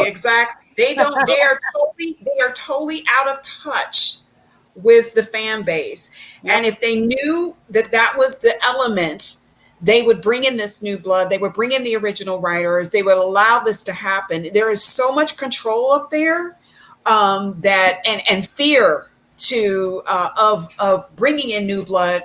It's like old people who sit at a church and have a position at a title in the church, and they don't want to give them. They don't give up that title until they're dead. Yeah. You know, and by the time the whole church is left, because people are not, you know, they're not bringing in fresh blood. So I think that's the problem at Warner Media. Yep. They need to bring in fresh blood. They need to wipe out that old. And this is what's going to, the new, the savvy, the know-how, that's what's going to make that studio a successful studio. Mm-hmm. All right. Well, moving on pretty much because DC can't seem to get their head wherever it is. Let's go to a franchise that's still trying to figure out exactly what they're going to do with their semi-failed character. We're going with Ghost Rider. Ghost Rider movie was reportedly featured a surprise fan favorite character. After years of Ghost Rider failing on the big screen, then being reintroduced in Agents of S.H.I.E.L.D., then getting a solo run on Hulu, then Marvel canceling the Hulu run, now we're getting Keanu Reeves to play the Ghost Rider himself. But for me, I can see Keanu Reeves. Whether Keanu has long hair, short hair, whatever hairstyle he's got, Reeves not only can ride a motorcycle, he also owns a shop. Sure does. So we all know what Keanu Reeves can do, let alone he's shooting him up or not, and he's got a dog. Could you see Deadpool jumping into that mix as well too? Could you see Deadpool being that nice little side character that people are looking for, or could you see Deadpool hugging Keanu Reeves as they rode off into the sunset? Rumor has it they want to have Deadpool come into the next Ghost Rider storyline. Yup, as Michael and Sebastian, as Mayhem and Sebastian make faces already, so does Bergy. Mayhem go first. Okay, so I like Keanu Reeves. Right. I like Keanu Reeves. I had to pull up some movies that I've seen him in, like The Devil's Advocate, like Constantine. So we're talking about heroes. You don't like the Lake House? Huh? You don't like the Lake House? So anyway, Something's got to give. Right? Okay. So like Keanu Reeves to me can be a very surprising actor. Right. He can either be the guy he's kind of down, but he's not down like Nicolas Cage, who played the Ghost of Vengeance or whatever, or he could be like, wow, I couldn't believe he acted this way. I can't believe he did this. He committed to the role. Like I think he blew everybody's mind with the original John Wick, even though it was slept on, and then like John Wick 2 and 3. But then it's just like, what are you gonna write for Ghost Rider? Nicolas Cage ruined that. Nicolas Cage has forever ruined that hero for me. And Ghost Rider was maybe B or C list tier. Okay, they definitely amped him up in the comics. He became a Herald of Galactus and etc. But like, do you remember Nicolas Cage like turning around in his face like, "I'm the Ghost of Vengeance," and it's like, oh no, did he really just say that? Like, his faces, the Nick Cage faces, the Nick Cage eyes. Horrible. And then in the trailer, they made him pee whatever the thing was, a fire, and it was just like. So bad. That's not cool. That's a problem. You need some antibiotics. Right. Way. I mean, there could be a penicillin joke because with Deadpool in it. I guess it hurts when it pees. Right. One last thing I say. I don't have faith in this so far because I believe Deadpool is more of a comedy, whereas Ghost Rider can have bits of comedy. It's a drama. It can be a thriller. It can be all this other stuff. If you try to mix these two, it's gonna hurt both franchises badly. Mm-hmm. But more so Ghost Rider. I don't think they mix like oil and water. Right. Don't put in Deadpool. As you say, Leslie. No, they're standalone by themselves. I don't think you should do it. And if you're going to breathe new life into Ghost Rider with Keanu Reeves, who incidentally, I can definitely see him playing that role. If you bring the two of them in there, no, that's going to be a disaster. No, could you see another character, or just saying don't put any characters? Let him stand alone with a good villain. Let him stand alone first and redo the damage that Nicolas Cage did. Let him do that first. And then we can start, seeing this character along with other, superheroes. But I'm saying rewrite the damage, clean it up first, and then I'm willing to receive something else. Like a bad song. Don't put a special feature along on a bad song. Sebastian. Yeah. Well, I'm gonna say this is that I don't blame Feige and Marvel Studios for any of the Daredevil stuff from before. Because Ghost Rider. Ghostbuster, you see missing up. Ghost Rider stuff from before because that was all under Marvel's TV division before Feige took over. Right. And then all the Fox stuff, we won't even touch that because that's the Nicolas Cage stuff, the eyes, the burning pee, and all that. Keanu Reeves, yes, I can see him because Keanu Reeves, again, with what he's done with John Wick and just, I feel like he's one of those actors that he will learn the character and play it just like John Brathenall with the Punisher. You got that with Keanu Reeves. It will be funny to see Deadpool, but it's one of the comics, take it, introduce another character, like Marvel did with Nick Fury at the end of the first Iron Man movie, or like how we saw in Iron Man 2, we snuck Black Widow in there. Maybe it was in the comics, Blade. Why not sneak in Blade? Because they've been talking about bringing him back. Or, just do that crossover where I remember in Marvel, they had their own Dark Avengers, like Sons of Midnight or something like that. I forget the name, but they were like the dark, they handled all the mystic dark stuff in the behind the scenes. in the Marvel universe, and that could be a way to kind of launch that. But yeah, I would like a different character, not Deadpool, a different character to help set up in the overall scheme. Got it. Sammy. I oddly enough, I can actually like after like when you first said it, I'm like, ugh, no. And then like as everybody else has been talking, and I've not been listening and like thinking of my own opinion, like I actually can see it, because again he's a huge gearhead, and Right. he's going to bring that level of authenticity to the role because again. He does a lot of his own stunts when it comes to motorcycles, and he owns his own custom motorcycle shop. I think it's in Vegas, and so like he could have his shop do the bike.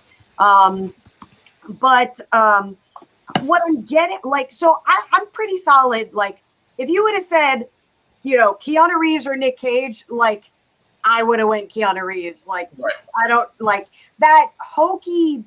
Like toxic masculinity bravado that Nick Cage brought to it was like 1980s, 1990s in the new millennia. And you're like, huh? It didn't fit. He didn't fit. I mean, he fit as well as if he would have played Superman. So there you go. Right. Throwing that bit of nonsense out there. Now, what I am legitimately getting so tired of is everybody going, oh, put Deadpool in it. Hey, we have this random My Little Pony thing. Let's put Deadpool in it. Oh, Right. let's put Deadpool in it. Like, like, for God's sakes, like, pick another character. Like, Right. just because we love Deadpool and there's a feasibility because he's a funny character to put in it, like, really? Like, I get pretty tired of, like, they might put Deadpool in it.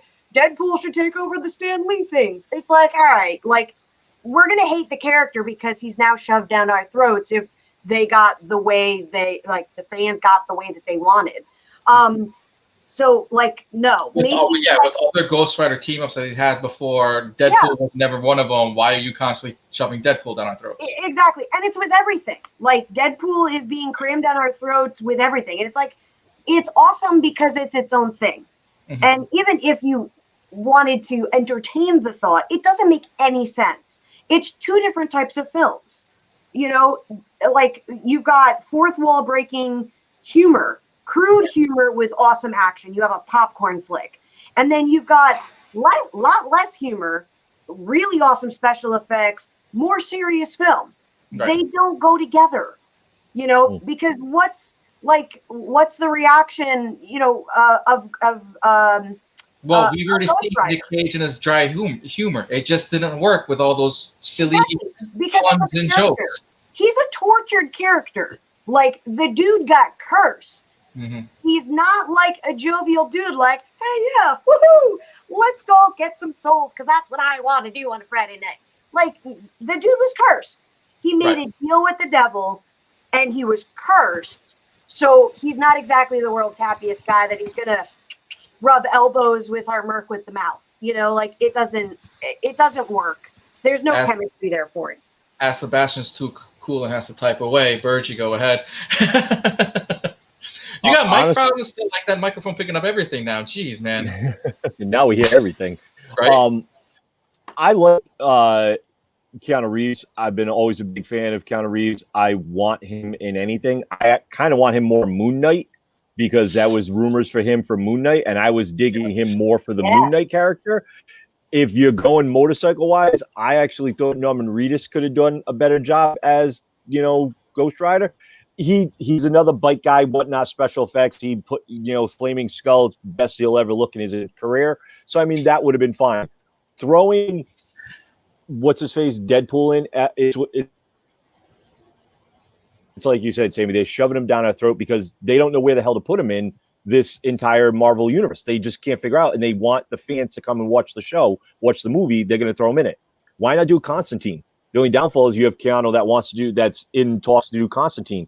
Constantine with him, they could have done something with the Dark, Avengers. That could have been something where they could have done with the storyline. It would have been something cool.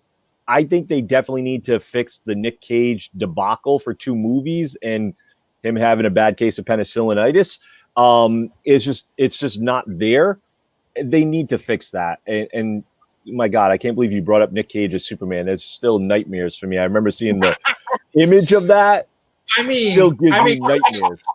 Could you imagine what could have happened if Tim Burton did make Superman and with Nicolas Cage? So you know he wanted to have the freaking giant like spider as a villain. That's horrible. I mean, sorry. So we got the giant spider, but go ahead. I will say that Nick Cage did actually play Superman in Teen Titans Go, and he was absolutely humorously brilliant because it was a tongue-in-cheek, meta, fourth wall breaking film. And he was making fun of himself at that point for wanting to play Superman. So he was a terrible Superman, and that was like the absolute whole point. But him in a serious, like, could you imagine him trying to do Man of Steel? No. With his toupee askew? Like, I couldn't do it. Nope. But the suit I liked the suit. The suit was awesome, except for the light up one. I thought that was a little weird for his black suit. He would have had, like, there's no way that Italian kid is getting any sort of meat on his bones. Right. It would have been a muscle suit under there with his tiny little head and hands, you know, like.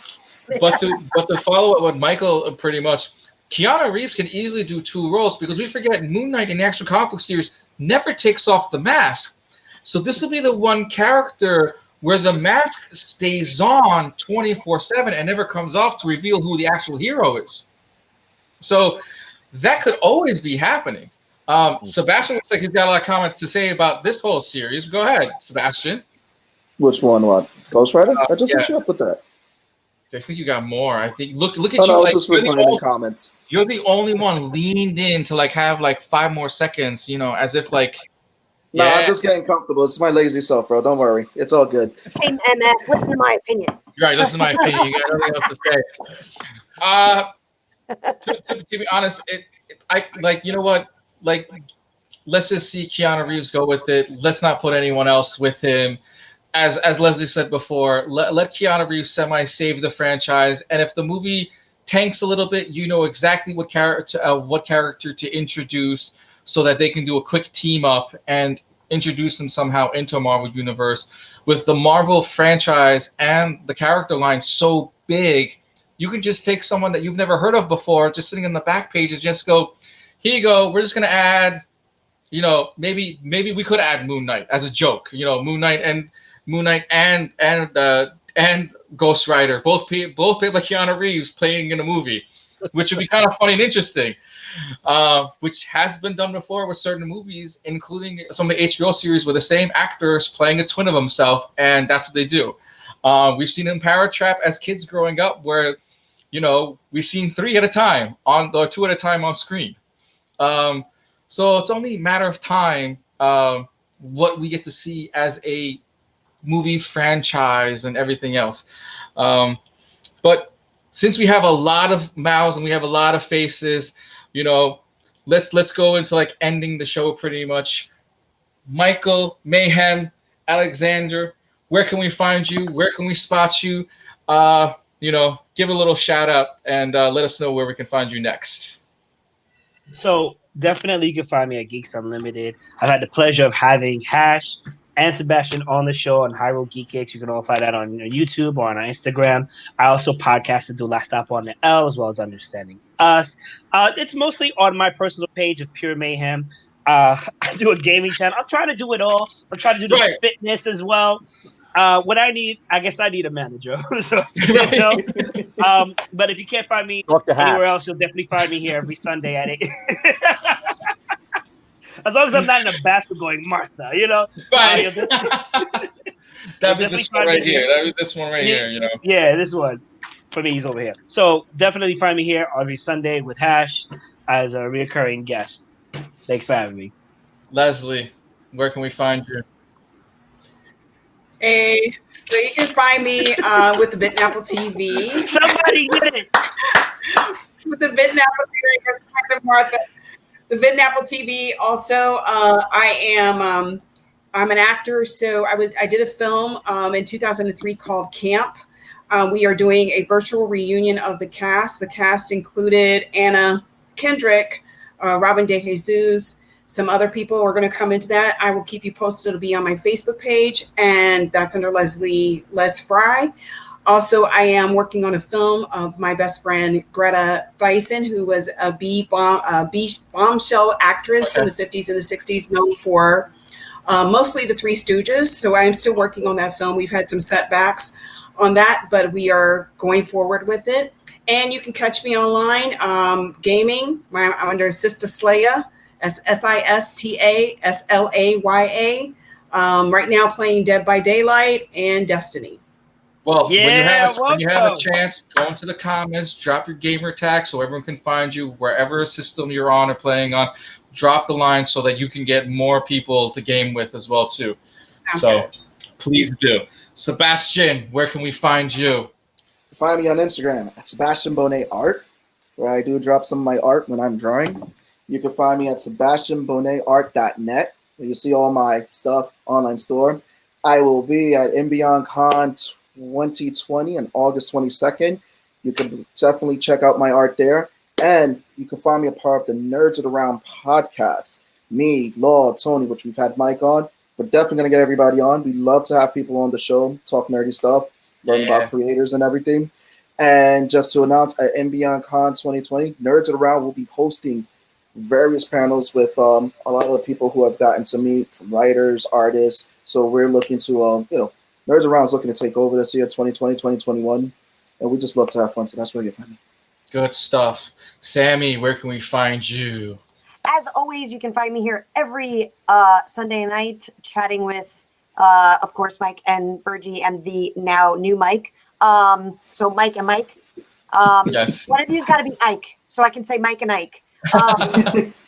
And otherwise, on Wednesday, I am, as always, joined by Arash on my live stream through Castillo Studios, where I draw, paint, curse way more than I do here, and speak inappropriately of things that I'm not allowed to mention here. So you can go over there. But you can find me on my website, castillostudios.ninja.